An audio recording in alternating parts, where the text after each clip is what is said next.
This is the part two to the Babylon is Babylon, not America video. I had to do a part two because the first video had a lot of information in it. This is going to piggyback off of the first video. Now, if you didn't see the first one, it's of the utmost importance to see it because it's a link between the first and the second. So if you didn't see it, it'll give you the understanding to the information in this video. Again, this is going to play off of that. Now, and here's how. So we're going to deal with the three-headed eagle mentioned in 2nd Esdras. All of this information connects to the information in Daniel, which connects to the information in Revelation, a mystery being revealed. So we're going to start with 2nd Esdras, or 4 Ezra 11 and 1, so you can see some context of what I'm talking about. So it says, then I saw a dream. Again, to see something is for something to be revealed. And behold, there came up from the sea an eagle, which had 12 feathered wings and 3 heads. This is what we are going to be dealing with today. Now, there's doctrines out there that's just go all over the place that make up a bunch of emotional doctrine. You see, the thing, and I've made this mistake before, we at this point in time, we know history. So what we begin to do is we begin to study history. The problem with that is that history may not be what the prophets are talking about. A lot of people are going to all of these different historical sources, bouncing around all over the place, but it's not what the prophets are talking about. This is the book of 2nd Esdras, chapter 12 and verse 10. Yep. And he said unto me, Go ahead. this is their interpretation of the vision. Read. The eagle whom thou sawest come up from the sea is the kingdom which was seen in the vision of thy brother Daniel. Read. But it was not expounded unto him. Therefore now I declare it unto thee. So wait a minute. Rome symbol is the eagle. Not only Rome, those 10 horns that came after it, their symbol would also be the eagle, because that's the symbol that our forefathers saw that Daniel was not able to give the understanding of. The Lord expounded on it to our forefather Esdras. Now to go back to the first one. Look at Rome right here. This is Rome. You understand? Rome is the eagle, brothers and sisters. And not only Rome, keep going. Look. Belgium, Rome, all of them. Go ahead. France. Look, French Imperial Eagle. There you go. The France. Polish Eagle. More. This is from Belgium right here. Right. Look, German Eagle Vector. Look. Look at that. Spain. Germany. Spain. Germany. Germany. Look. Russia. All these places. Look, Russia. That's in Russia right there. Look, Spain. Come on, man. This is crazy. They the eagle, brothers and sisters. So God gave it. Give me Deuteronomy 28:49. God gave us the blueprint. He said, look, don't worry about. Again, there's breakdowns, there's doctrines, but it's wrong. Let's move forward. So chapter 12 and verse 10.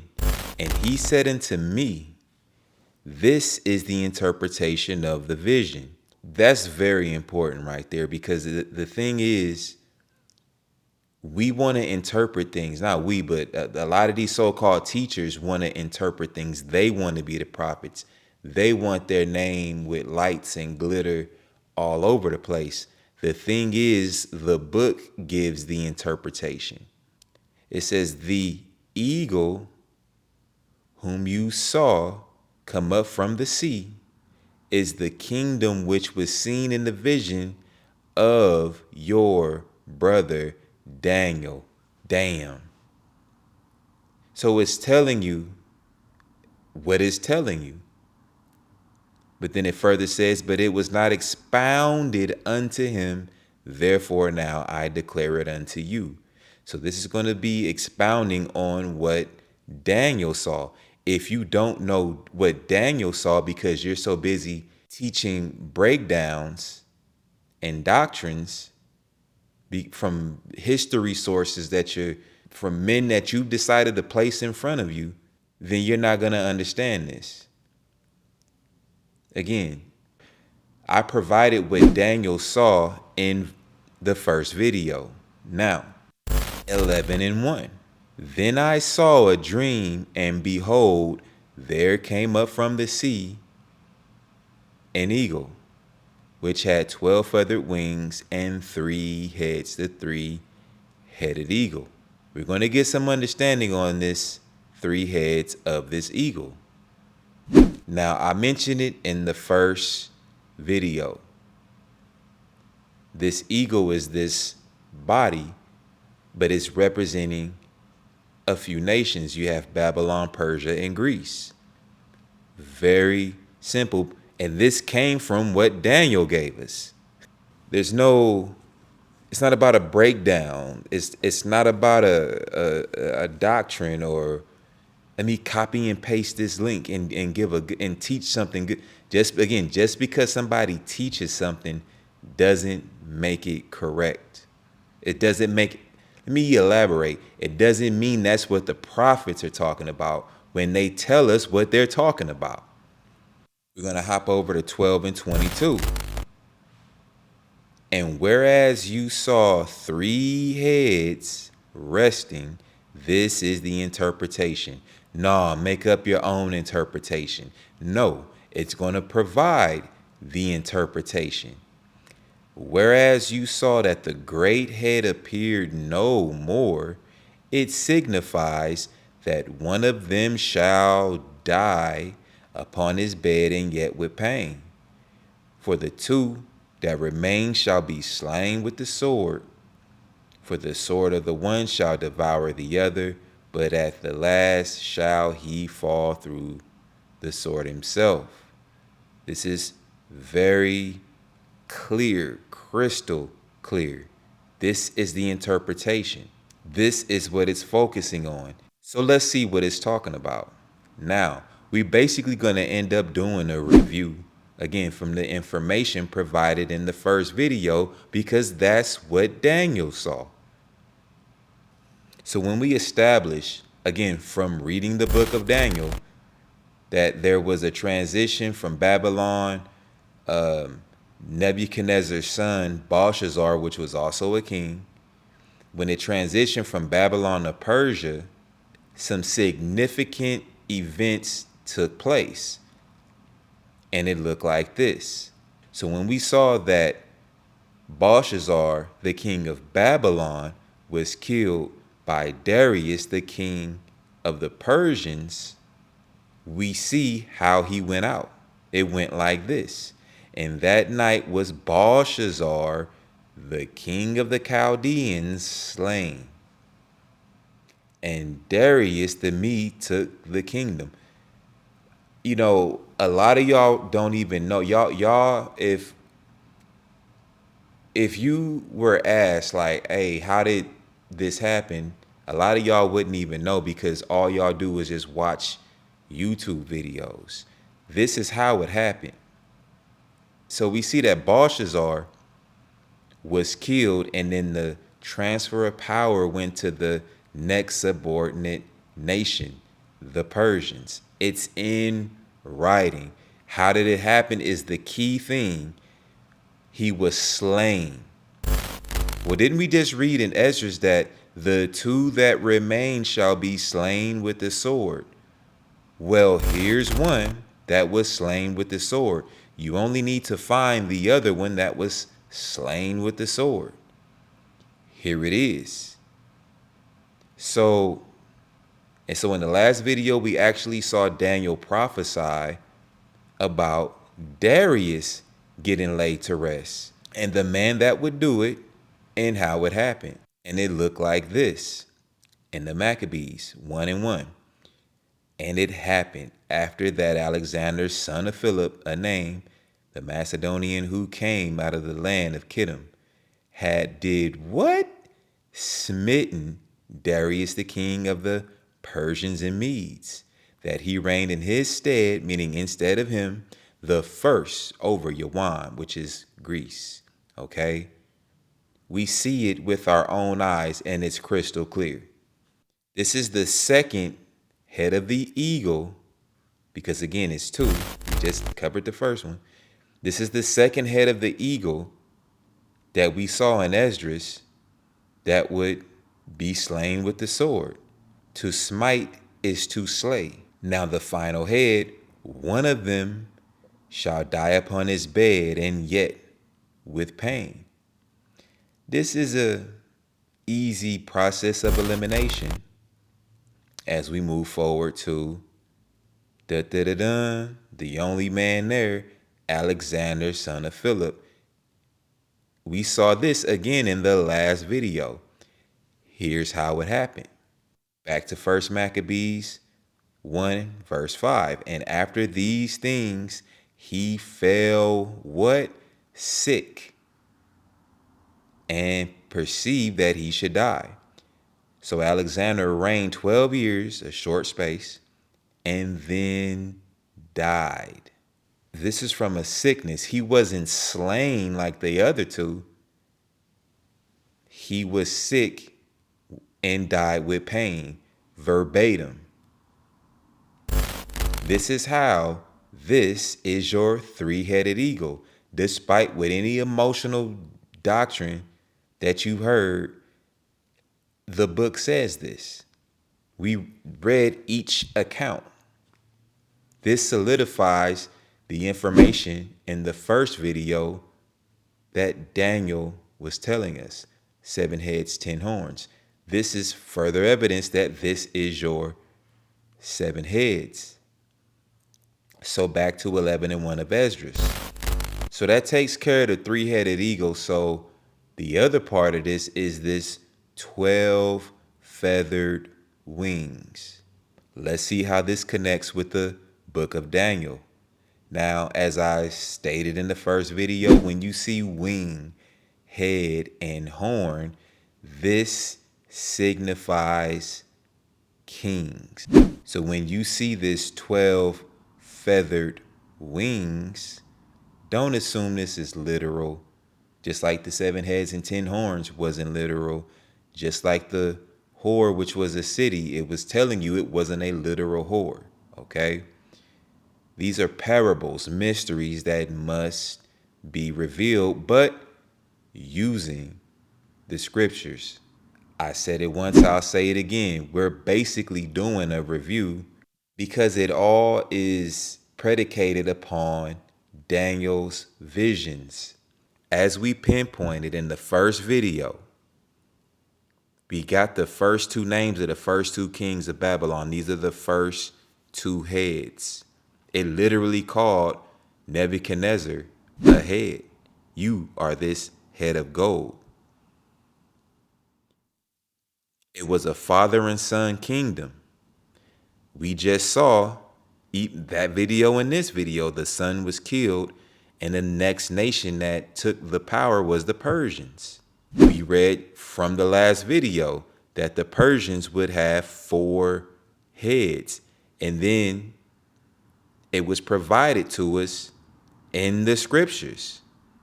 There was a nation after that, the Greeks. They had a one primary head, which was Alexander, son of Philip. Well, he would die and give the power to his servants, but the servants decided to not rule the way that he ruled. They ruled their own way. It literally said it verbatim. It's the same nation, but his kingdom, Alexander, was plucked up. His successors decided to rule the way they wanted to. It's a counter kingdom. That was your legs of iron. And then from them, there was a quote unquote little horn identified as Antiochus, surnamed Epiphanes. This is a total of 12 kings. This is the 12 feathers. Despite, again, with any of these foolish emotional breakdowns that Negroes is so proud to just believe with no biblical sources. Again, they might give a great class on some historical events, but this has absolutely nothing to do with what the prophets are talking about because they're not using Daniel. And as a quick jab, Daniel never mentioned anything about Rome. I've made that mistake before, but when you actually look, like the scripture says, you look at Daniel, you will see that he never mentioned a Rome, a divided Rome. Who conquered Greece? On June 22nd, 168 BC, at the Battle of Pydna, the empire of Alexander the Great, 144 years after his death, perished under the iron monarchy of Rome. But he mentions a divided Greece. 12 and 19. And whereas you saw the 8 small under feathers sticking to her wings, this is the interpretation. Nah, make up your own damn interpretation. Nah, this is the interpretation. That in him there shall arise 8 kings, whose time shall be but small and their years swift. Then it further elaborates in verse 21, 2 of them shall perish, the middle time approaching, 4 shall be kept until their end begin to approach, but 2 shall be kept unto the end. So this 8 feathers is broken down in verse 21, looking like this: 2, 4, and 2. I like to color coordinate things, so you see. But again, all we're doing is just a simple review. We're going to see this 2, this 4, and then this 2. It's just reproving the same thing over and over. Daniel gave us the first 2 heads of Babylon by name. Then Daniel told us in 11 and verse 2, there would be 4 heads of the Persians. Then Daniel, it's like it's Daniel. Then Daniel in the same location gave us Alexander, son of Philip, and also Antiochus, surnamed Epiphanes, both Greek kings. So you won't see anything about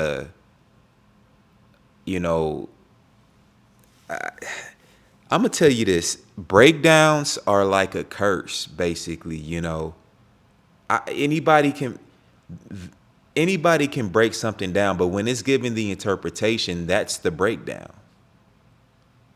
There's no need for these 5-hour discussion live classes on something so, for one, so basic and simple. Second, it's no, in these so-called classes, they're not using the very thing, the very words coming out of the book. It's mind-boggling. These Negroes will say anything just for clout, just for likes, clicks, views, subscribers, etc. And people fall for it too, because again, they're not studying a damn thing. It kind of falls on both the fool teaching and the fool receiving the foolish teaching. Again, y'all emotionalize the so-called truth, and I say so-called because a lot of it is not even true.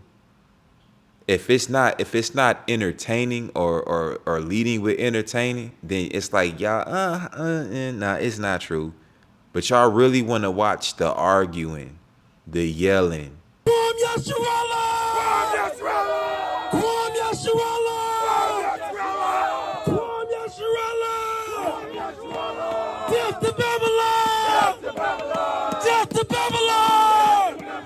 And the sometimes fighting because y'all prefer entertainment over wisdom. but you will never come out and directly say it. A lot of y'all are also worshiping these camps and these camp leaders, treating them like Christ instead of Christ, which is idolatry. So this basically will conclude the second half of this. Again, I just wanted to give some proper understanding on this, step by step. You know, it's very simple. We really need to put some respect on Daniel's visions. A lot of y'all, I remember seeing, this is real quick, I remember seeing a so-called camp. This was a while ago. So-called, it would either be chapter 7 or chapter 2 of Daniel, so-called classes, and they don't even use the book of Daniel. It's like, we'll read this, but then we'll give our interpretation based upon history. Like, you're not the prophet. And I know a lot of y'all call yourselves prophets, but then you're a prophet, but then you're a false prophet because you're falsely prophesying. You're prophesying against Daniel. You're prophesying against, John the Revelator and Isaiah, whatever it might be. But I digress. But this is the substance.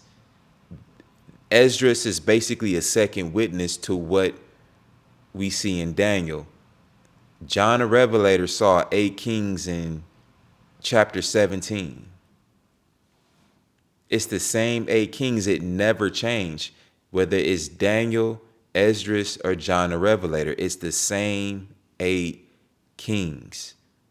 Same 8 mountains. It's just using a different analogy to get the same point across.